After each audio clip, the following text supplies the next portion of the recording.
जय हिंद। इस वीडियो में हम लोग समझते हैं कि सोलर इक्लिप्स यानी सूर्य ग्रहण और चंद्र ग्रहण कब लगते हैं, इसके क्या क्या इफेक्ट होते हैं। और सूर्य ग्रहण बहुत जल्दी खत्म होता है, जबकि चंद्र ग्रहण को देखेंगे तो बहुत ज़्यादा टाइम तक वो रह जाता है। और राहु और केतु क्या होते हैं, इसका क्या असर पड़ता है, इसमें हम लोग कंप्लीट समझते हैं। ग्रहण किसे कहते हैं? इक्लिप्स। जब किसी आकाशीय पिंड का यानी किसी ग्रह या किसी भी चीज़ का पूरा हिस्सा किसी दूसरे ग्रह से ढक जाता है या कुछ हिस्सा ढक जाता है, तो इस ढकने की घटना को हम लोग क्या कहते हैं? इक्लिप्स यानी ग्रहण कहते हैं, सूर्य ग्रहण। अब दो टाइप के ग्रहण होते हैं, सूर्य ग्रहण और चंद्र ग्रहण। देखिए, सूर्य ग्रहण को इंग्लिश में कहते हैं सोलर इक्लिप्स। ये कब लगता है, इसको थोड़ा ध्यान से समझिएगा।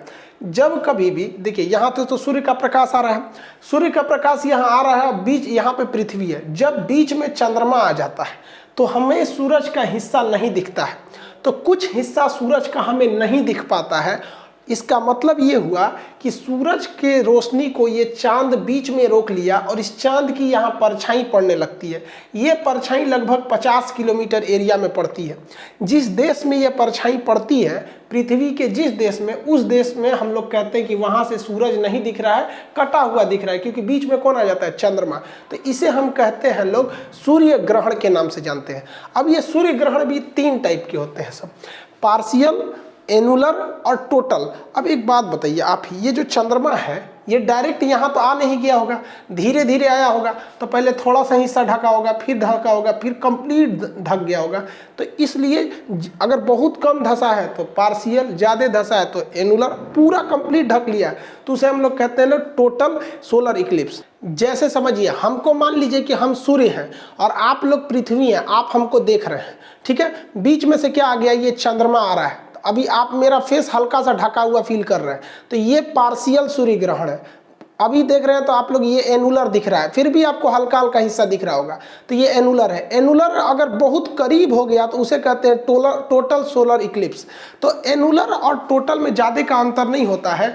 एनुलर जो होता है वो मतलब हल्का सा जगह छोड़ देता है। आप अगर इसमें देखिएगा तो ये जो है ये आपका पार्शियल है, ये एनुलर सोलर इक्लिप्स है, और ये आपका क्या चीज़ है? टोटल सोलर इक्लिप्स है। तो ये 3 तरह के होते हैं, ज़्यादातर यही वाले देखने को मिलते हैं, हल्का सा पार्शियल देखने को मिलते हैं। सूर्य ग्रहण में हमेशा याद रखिएगा कि बीच में चंद्रमा आ जाता है। चंद्रमा की वजह से सूर्य का प्रकाश नहीं पहुंचता है और इसकी परछाई कितने किलोमीटर पर पड़ती है? 50 किलोमीटर पर पड़ती है। और ये परछाई पश्चिम से पूरब की ओर मूव करती रहती है। पश्चिम से पूरब की ओर क्या करती है? मूव करती है। क्योंकि हम लोग की पृथ्वी कैसे घूम रही है? पश्चिम से पूरब। तो ये शैडो भी कैसे घूमेगा? पश्चिम से पूरब ही घूमता है। लेकिन क्वेश्चन समझिएगा ध्यान से कि सूर्य ग्रहण बहुत जल्दी खत्म हो जाता है, जिसका रीजन देखिए, बहुत सिंपल सा रीजन है। सूर्य ग्रहण जल्दी क्यों खत्म होता है? तो हम ये जो चंद्रमा है ये अपने एक्सिस पे इधर की ओर भाग रहा है, ठीक है। और ये जो पृथ्वी है ये सूर्य का चक्कर लगाती है, तो ये भी अपने एक्सिस से इधर की ओर भाग रही होती है। तो इससे क्या होता है कि ये बहुत जल्दी ये डिस्टेंस आपस में हट जाते हैं। तो एक जा रहा है इस साइड में और एक जा रहा है इस साइड में, देखिए फटाक से हट जाएगा, दोनों तुरंत जल्दी हट जाएगा। अब यहाँ से हम इसको सूर्य को भी देख लेंगे और यहाँ पे चंद्रमा पे भी प्रकाश आ जाएगा। तो ऐसी घटना, ये सूर्य ग्रहण बहुत जल्दी खत्म इसलिए होते हैं क्योंकि एंटी क्लॉक घूम रहा है, पृथ्वी भागी इस साइड में और चंद्रमा भागा इस साइड में, सब टोटल प्रकाश आने लगा और ये सूर्य ग्रहण बहुत जल्दी खत्म हो जाता है। तो इसलिए सूर्य ग्रहण मैक्सिमम 7 मिनट और 8 सेकंड का ही हो सकता है। देखिए, ये जो सूर्य ग्रहण है, ये सूर्य ग्रहण जब भी लगेगा तो अमावस के दिन लगता है। अमावस को हम लोग कहते हैं न्यू मून। उस दिन चांद पूरी तरह से काला होता है, हम लोग कहते हैं अंधेरिया है न्यू मून के दिन, उसे हम अमावस कहते हैं। कैसे? आप जरा ध्यान दीजिए, सूरज की रोशनी चंद्रमा पे पड़ जरूर रही है, लेकिन वो इस साइड में पड़ रही है। आप देखेंगे तो सूरज की रोशनी इस साइड में पड़ रही है, जबकि हम लोग चांद को इस डायरेक्शन से देख रहे हैं। तो हमें तो चांद यहाँ वाला दिखेगा, काला ही तो दिखेगा।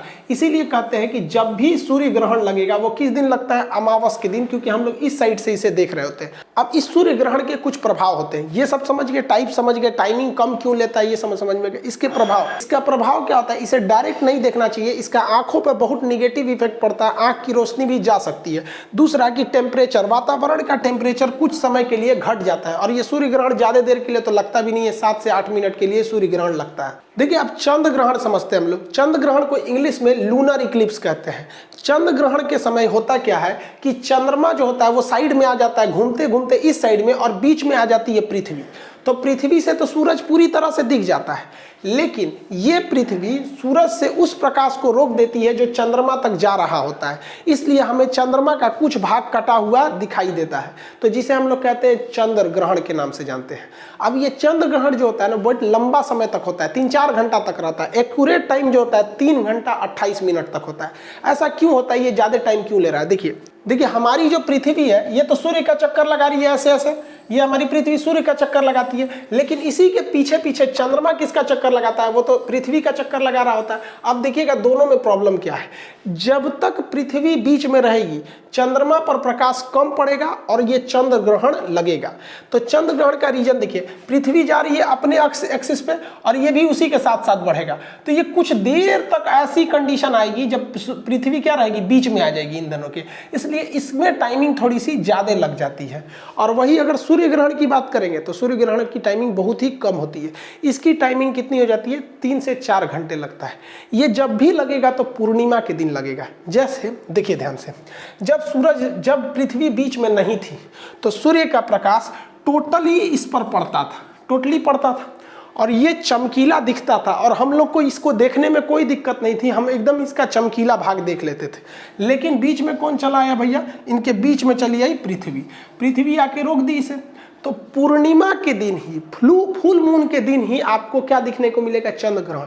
इसको याद रखने का एक ट्रिक समझिए कि भैया पूर्णिमा के दिन ही तो पूरा चांद निकलता है, और वो ढका कि नहीं ढका तभी ना हमें समझ में आएगा। अमावस के दिन से पूरा चांद नहीं निकलता है, वो ग्रहण लगा कि मर गया क्या पता चलता है।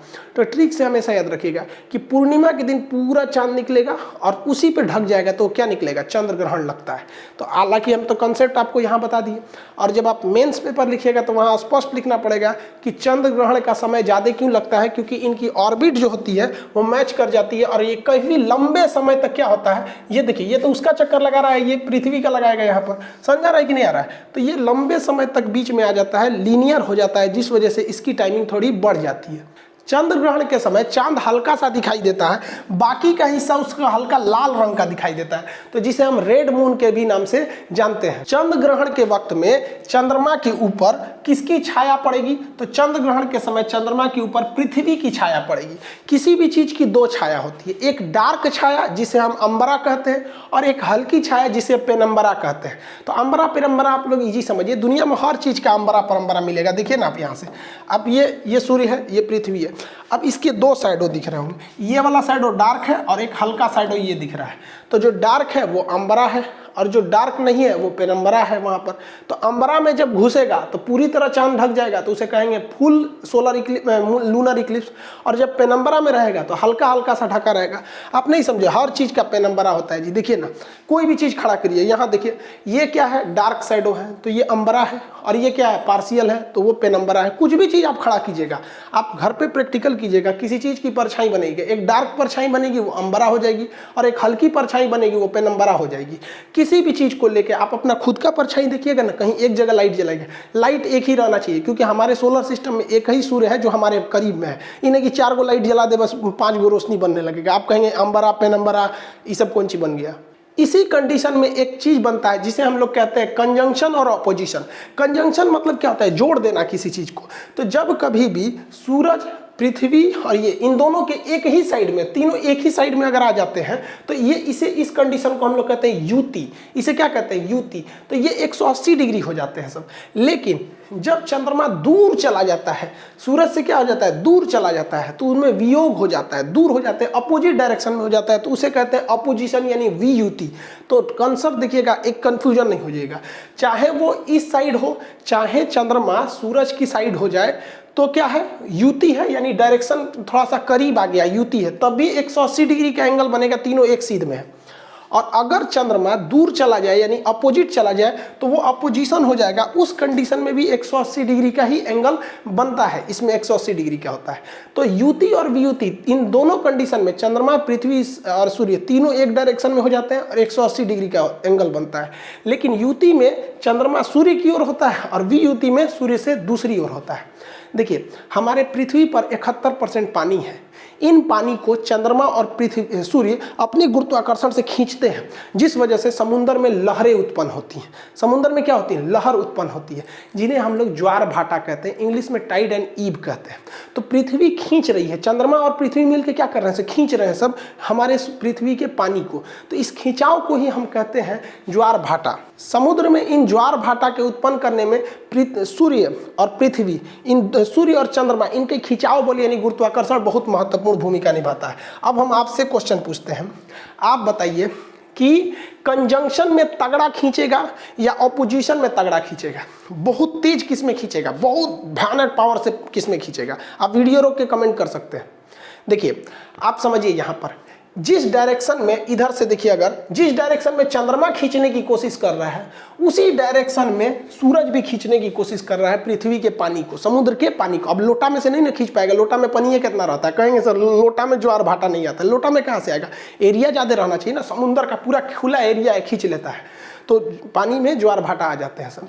तो जब कभी भी कंजंक्शन यानी युति की स्थिति होती है तो समुद्र में भयानक लहरें उत्पन्न होती हैं, बहुत जबरदस्त लहर उत्पन्न होती है। समझ में आ गया कि नहीं आ गया?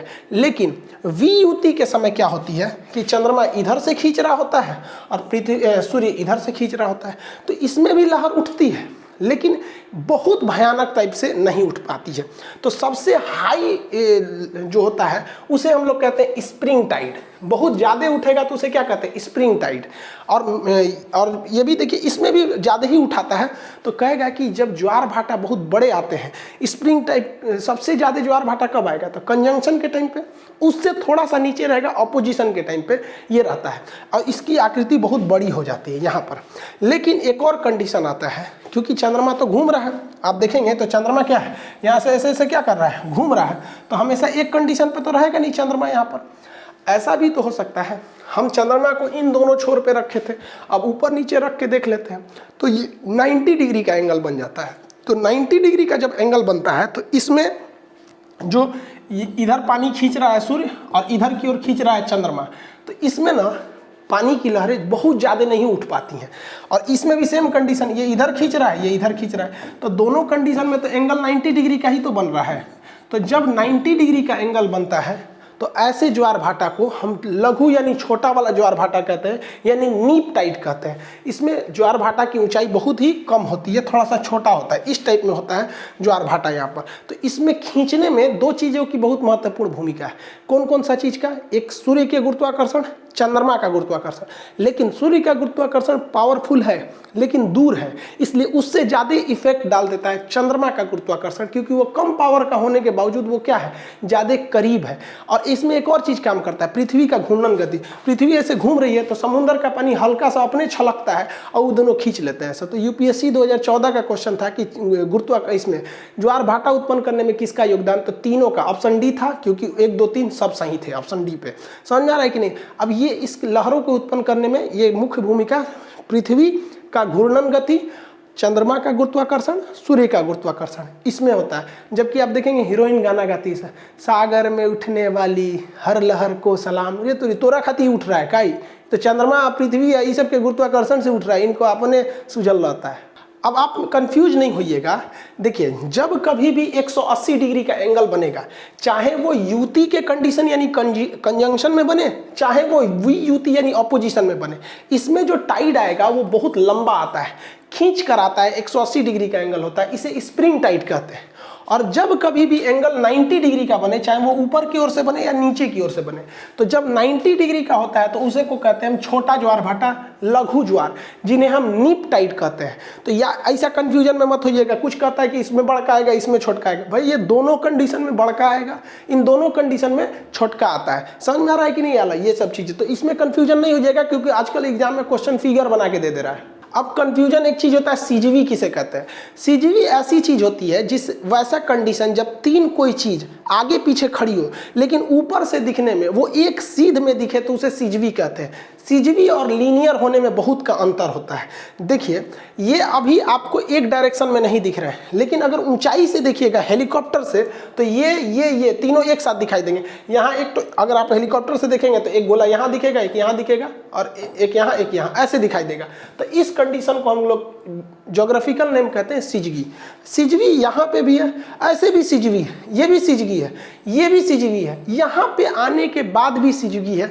अब आप कहेंगे कि सर ग्रहण लग जाएगा क्योंकि पृथ्वी से अब चंद्रमा नहीं दिखेगा। देखिए सिजवी के कंडीशन में ग्रहण नहीं लगता है। सिजगी उसे कहते हैं जब एंगल पृथ्वी और चंद्रमा के बीच में जो एंगल है वो 5 डिग्री का होता है, मतलब ये ऊपर नीचे है। मतलब यहाँ से आपको सूरज ऐसे भले दिखने में लग रहा है कि सूरज नहीं दिखे, लेकिन ये चंद्रमा 5 डिग्री उठा हुआ है, इस वजह से इसके पीछे से हमें सूरज देखने को मिल जाएगा। तो सिजगी ऐसा कंडीशन होता है जिसमें कोई भी चीज एक कतार में रहती है लेकिन एक दूसरे को ढकी नहीं रहती है, थोड़ा एंगल इधर उधर रहता है। तो ये क्या है? सिजगी है। यहाँ पे भी सिजगी, यहाँ पे भी सिजगी, यहाँ पे भी, यहाँ पे भी, यहाँ पे भी, ये सब क्या है? सब सिजगी है, सब ऊपर से रहने पे। लेकिन अभी सिजगी नहीं रहेगा। क्यों? क्योंकि जब ऊपर से देखेंगे तो केवल 2 चीज दिखेगा, ये इसको ढक लेगा। तो ये सिजगी का कंडीशन समझ में आ गया, 5 डिग्री का एंगल होता है। अगर आप देखेंगे तो ये भी सिजगी है क्योंकि यहाँ यहाँ यहाँ, हाँ ये सिजगी नहीं है, इसके इधर ये भी सिजगी है, ये भी सिजगी, ये भी सिजगी है। समझ में आ गया कि नहीं आ गया? सिजगी। सिजगी और लीनियर में अंतर क्या होता है? देखिए ध्यान से, ये चीज अभी सिजगी है क्योंकि इसमें हम 5 डिग्री का अंतर किए हैं, लेकिन सेम फिगर अगर हम यहाँ बना दें और इसमें 5 डिग्री ऊपर नीचे का अंतर खत्म कर दें तो ये क्या हो जाएगा? ये हो जाएगा सिजगी और ये हो जाएगा लीनियर। ये हो जाएगा लीनियर, इसे कहते हैं रेखीय कहते हैं। तो अंतर समझिएगा, जब 3 कोई चीज हो, एक प्लेन में खड़ी हो और उसके तल में ऊपर नीचे का अंतर हो तो उसे सिजवी कहते हैं। लेकिन तल में थोड़ा भी अंतर ना हो, एकदम सीधे हो कि एक दूसरे को ढक ले तो उसे लीनियर कहते हैं। लीनियर के कंडीशन में ही आपका ग्रहण लगता है। ये कई बार क्वेश्चन पूछा है कि ग्रहण लगने के लिए सिजवी जरूरी है कि लीनियर जरूरी है। लीनियर एक ही पे होता है, इसमें कोई एंगल नहीं है, इसलिए एक क्या करेगा? बीच वाला ढक लेगा, जबकि इसमें नहीं ढक पाता है। तो सिजवी और लीनियर में अंतर होता है। अब दोनों कंडीशन को हम आपसे मिला के पूछते हैं। यहाँ देखिए हम 2 फिगर बनाए हुए हैं यहाँ पर। अभी ये क्या है? ये सूर्य से दूरी पर है, तो हम इसे कंफर्म कह सकते हैं कि ये VUT है। क्या है? ये VUT यानी अपोजिशन के कंडीशन में है, ये VUT है यहाँ पर। अब यहाँ 2 कंडीशन आते हैं। अगर ये 5 डिग्री ऊपर नीचे होगा, 5 डिग्री ऊपर नीचे हो जाएगा, तब तो हम उसे कहेंगे सिजवी। और जहां अगर ये सिजवी हुआ तो सिजवी होगा तो ये हल्का सा ऊपर होगा और सूर्य का प्रकाश सीधे इसके ऊपर पड़ जाएगा और हमें चंद्रमा पूरी तरह दिखाई देगा, तो हम उसे कहेंगे पूर्णिमा है। क्या है? पूर्णिमा। लेकिन अगर ये सिजवी ना होकर एकदम बराबर तल में हो जाए, 5 डिग्री उठा हुआ ना होकर बराबर हो जाए, तो वो हो जाएगा लीनियर। और जैसे लीनियर होगा तब क्या लग जाएगा? ग्रहण लग जाएगा, क्योंकि ये प्रकाश तो इसको रोक लिया। समझ में आ गया कि नहीं गया? तो सिजवी होगा तो पूर्णिमा और लीनियर होगा तो चंद्र ग्रहण लगा देगा यहाँ पे, क्योंकि चंद्रमा पर पृथ्वी की परछाई पड़ जाएगी, क्योंकि ये 5 डिग्री उठा हुआ नहीं है। आप इसी कंडीशन को इस फिगर में देखिए। ये फिगर बीच में चंद्रमा है, यानी करीब चला गया। तो जब चंद्रमा करीब चला जाता है, यहाँ पर सूर्य के करीब आ गया, तो इसे युति कहते हैं। इसे क्या कहेंगे? युति कहते हैं। समझ आ गया कि नहीं? युति तो पढ़ाई दी अभी, युति कहेंगे, कंजंक्शन। युति में भी एक शर्त, अगर ये सिजवी है, अगर ये सिजगी है तो सिजगी में ये 5 डिग्री उठा हुआ रहेगा। 5 डिग्री उठा होने से सूर्य का प्रकाश सीधे पृथ्वी पे पहुंच जाएगा, कोई दिक्कत नहीं। लेकिन चंद्रमा पर केवल इस वाले डायरेक्शन में पड़ेगा और हम लोग को इस डायरेक्शन से देखने पर क्या होगा कि ये वाला चीज काला दिखेगा। तो हम ये कह सकते हैं कि अगर युति आया है, युति मतलब कंजंक्शन है, और अगर वो सिजवी है तब वो हमें क्या दिखेगा? अमावस दिखेगा। क्या दिखेगा? अमावस। लेकिन अगर सिजवी ना होकर क्या दिख जाएगा भैया? लीनियर हो जाएगा, यानी इन तीनों का तल बराबर हो जाएगा, तो सूर्य के टोटली प्रकाश को ये चंद्रमा रोक लेगा और हमें यहाँ से देखने पर ये चंद्रमा की परछाई पृथ्वी पर पड़ेगी और हमें सूर्य पूरा नहीं दिखाई देगा। जब सूर्य पूरा नहीं दिखाई देगा तो उसे कहते हैं सूर्य ग्रहण। क्या कहेंगे? सूर्य ग्रहण के नाम से जानते हैं। समझ में आ गया आप लोग को इस फिगर के हिसाब से? अब आपके एक मन में सवाल आएगा कि अगर ये हम सूरज को देख रहे थे, बीच में चंद्रमा आ गया तो ग्रहण लग गया, तो बीच में जब ये 2 ग्रह हैं सब, बुध और शुक्र यानी मरकरी और वीनस, तो इनसे ग्रहण क्यों नहीं लगता है? क्योंकि पृथ्वी, सूर्य तो इनसे भी ढकती है। तो देखिए इसको इससे ज़्यादा नहीं ढक पाता है। रीजन समझिए, चंद्रमा जो है हमारे करीब है। जब आप हाथ को करीब लाते हैं तो बहुत बड़े एरिया को ढक लेते हैं, और दूर हाथ रखते हैं तो ज़्यादा एरिया को नहीं ढक पाते हैं। ये करीब है इसलिए ये सूरज को ज़्यादा ढक लेता है। इससे ज़्यादा बड़े ये दोनों ग्रह हैं, लेकिन ये काफ़ी दूरी पर है इसलिए ज़्यादा एरिया को नहीं ढक पाते हैं। जैसे इसको मान लीजिए कि ये कोई ग्रह है, अभी आप बताइए तो ये कितना ढक पा रहा है? इस बोर्ड को थोड़ा सा ढक पा रहा है, बहुत थोड़ा ढक पा रहा है। तो वैसे ही काम करते हैं सब ये बुध ग्रह, इतना दूरी पे है कि बहुत कम ढकता है। लेकिन अगर हम इसी को आपके करीब लाएंगे तो देखिए ना, बहुत ज़्यादा एरिया ढकते जाएगा। करीब ला देंगे तो पूरा ढक लेगा। पूरा ढक लिया कि नहीं ढक लिया। तो यही वजह है कि चंद्रमा छोटा होने के बावजूद ज़्यादा सूरज को ढक लेता है और ग्रहण लगा देता है, क्योंकि ये करीब है। और ये बड़े होने के बावजूद होते हैं, ये पूरी तरह से नहीं ढक पाते हैं क्योंकि ये दूरी पर है। तो इस घटना को हम ग्रहण नहीं कहते हैं, बल्कि इससे सूर्य ढकता नहीं है, बल्कि हल्का हल्का धब्बा धब्बा दिखता है, दो ठो गोल। तो इस घटना को हम परागमन या ट्रांजिट कहते हैं। परागमन कहेंगे या फिर ट्रांजिट कहेंगे। तो ग्रहण ये अलग चीज हो जाता है। अगर आप माइथोलॉजी यानी धार्मिक ग्रंथ के हिसाब से देखेंगे तो क्या था भाई, ग्रहण क्यों लगते हैं, तो इससे दुश्मनी थी किसकी, देखिए ध्यान से। एक अमृत का एक घड़ा मिला था कि जो पी लेगा वो कभी मरेगा ही नहीं। तो राक्षस और देवताओं में दुश्मनी चलता था। राक्षस देवता अच्छे थे, राक्षस खचरा थे सब। लेकिन दिक्कत था कि राक्षस सब बलशाली भी ज़्यादा था सब। तो देवताओं ने एक प्लान बनाया, विष्णु भगवान ने प्लान बनाया था कि ये अमृत जो है ना, हम देवताओं को पिला देते हैं। तो देवताओं को एक अलग लाइन में रख कर ये अमृत पिलाया जा रहा था। तो इसी में ससुरा एगो राक्षसवा बहुत खचरा था, वो घुस के इसी में लाइन लगा के बैठ गया। इसमें जब घुस गया ना, तो ये लाइन से पिलाते पिलाते इहो पी लिया। ससुरा कहीं का राक्षसों अमृत पी लिया। अब तो कुछ भी करिए मरेंगे नहीं यहाँ पर। अब क्या करेंगे, तब तक पीछे से देख रहे थे सब इनको। सूर्य देख रहा था और कौन देख रहा था, चंद्रमा देख रहा था। ये दोनों देख रहे थे सब और इशारा कर दिए से, दूर लोल कहीं का एकरा पिया दे लो, अभी मरबे नहीं करेगा, अब क्या होगा। तो ये ससुरा जो था इन दोनों पर पिनिक गया कि तेरा ढेर नौटंकी सूझल है। तब विष्णु भगवान अपना चक्र चला दिए, जिनको सुदर्शन चक्र। और ये जो ग्रह था, ये जो राक्षस था, इसका सर कट गया। इसका सर क्या हो गया, कट गया। लेकिन ये मरा नहीं, क्योंकि अमृत पी चुका था, मरा नहीं। लेकिन सर कटने की वजह से शक्ति खो दिया। और ऊपर का कहलाता है राहु और नीचे का कहलाता है केतु। ऐसी पौराणिक कथाओं में ऐसी चर्चा है। यहाँ पर हमारा काम ज्योग्राफी पढ़ाना था, वो पढ़ा दिए। इसको मानिए चाहे मत मानिए, वो आपका काम है यहाँ पर। तो राहु और केतु, तो कहा जाता है कि जब चंद्रमा जो होता है, तो ये राहु और केतु का सर किसके वजह से कटा था, तो चंद्रमा के वजह से और सूरज के वजह से, क्योंकि यही इशारा कर दिए थे सब। इसलिए राहु और केतु इन दोनों को कहते हैं कि तो हम देख लेंगे, औकात दिखा देंगे। तो इन्हीं की औकात दिखाने को हम कहते हैं सूर्य ग्रहण और चंद्र ग्रहण। इन्हीं दो से दुश्मनी है, इसीलिए इन्हीं दो पर ग्रहण लगता है और किसी पर ग्रहण नहीं लगता है। सर पौराणिक कथाओं के अनुसार यहाँ पर ग्रहण कब लगता है, जब ये पृथ्वी का रास्ता काटता है तो यहाँ पर राहु हो जाता है। फिर जब दोबारा काटता है तो केतु हो जाता है। तो राहु और केतु कहते हैं लोग, इस कंडीशन में मान लीजिए यहाँ पर चंद्रमा है राहु पे या केतु, तो कोनो का जन्म हुआ तो खचरा निकल जाता है, ऐसा मान्यता है। तो आई होप आप इसको समझ रहे होंगे। पीडीएफ आपका इसका एप्लीकेशन पे दिया हुआ है, आप लोग एप्लीकेशन पे पढ़ ही रहे होंगे। इसका एप्लीकेशन का लिंक डिस्क्रिप्शन में दिया हुआ है।